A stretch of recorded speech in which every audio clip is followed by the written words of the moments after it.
We begin this morning with stunning developments in the search for a man who shot students in a study session at Brown University, as well as a top MIT professor. Police found the suspect, you see him here, dead in a storage unit in New Hampshire last night. And it turns out a post on Reddit helped crack the case. Investigators identified the gunman as 48-year-old Claudio Manuel Neves Valente, a former PhD student at Brown. Now, take a look at this map. It effectively gives you a sense of the shooter's movements. The attack Saturday happened in Providence, Rhode Island. Monday night, that MIT professor was killed in Brookline, Massachusetts. And last night, police tracked down the suspect in Salem, New Hampshire. Now, if you don't know the area, there's only about 80 miles between the scene of the mass shooting and where the shooter's body was found. Jarred Hill has been covering this story from the beginning and joins us now. Jarred, finally the community there around the Rhode Island area can breathe a sigh of relief. Tell us how this unfolded. Errol, this was really something that took a course of a number of different days, a number of different methods and ways. One of the things we've learned here, Errol, is that this guy apparently lived in Florida, but the suspect and the car that's been linked to him was spotted around Brown University over a dozen times in the 2 weeks before the mass shooting. Now, that's according to the affidavit. Despite his apparent connections to Brown and that MIT professor, the motive is still a mystery. Ending a multi-state murder manhunt. Overnight, authorities closed in on a storage facility in Salem, New Hampshire. We got him. The suspected Brown University gunman and suspected killer of an MIT professor found inside a storage unit, dead from a self-inflicted gunshot wound. He was using a phone that was obfuscating ability to track it. He was sophisticated in hiding his tracks. The alleged shooter, identified as Claudio Manuel Neves Valente, a 48-year-old Portuguese national living in the U.S. legally. Brown says he was a physics PhD student at the university between 2000 and 2003 before he dropped out. School officials say he likely took classes in the same building where he allegedly opened fire last Saturday, killing 2 students and injuring 9 others. Police say he's also believed to have killed MIT professor Nuno Loureiro Monday night. Both were in the same school program back in their native Portugal. This was always going to be an investigation where something was going to break it open.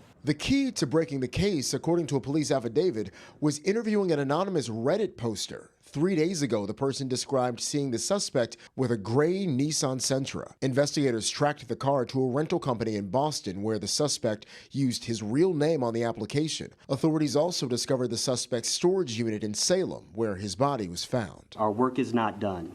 There are many questions that need to be answered. Back in Providence, there's a sense of relief in the community. Steps toward healing.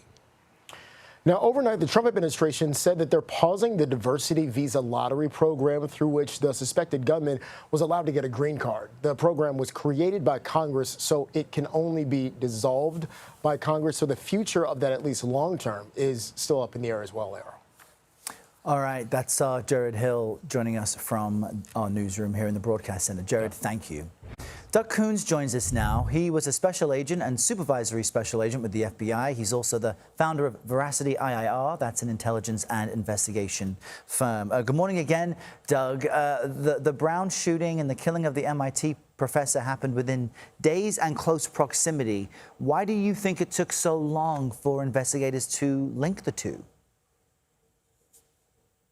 I think, that's really not that long of a time. It's not a great distance, but it is some distance. And considering the massive amount of work that needed to be done leading up to that, there might have been some suspicions on the part of law enforcement, but until you have some sort of evidence to confirm that suspicion, that would have been kept tight. And you don't want a situation where you're putting out information that might push investigation in the wrong way. You might get people calling in tips that really don't make sense because of something incorrect that they saw on TV. What do you make of the post to Reddit that police say really cracked this case open? Law enforcement learned about the witness's account 3 days after it was posted to the social media site. Is this kind of a teachable moment for people to not just post to Reddit, but to call police? Or did investigators move too slowly? How do you see that?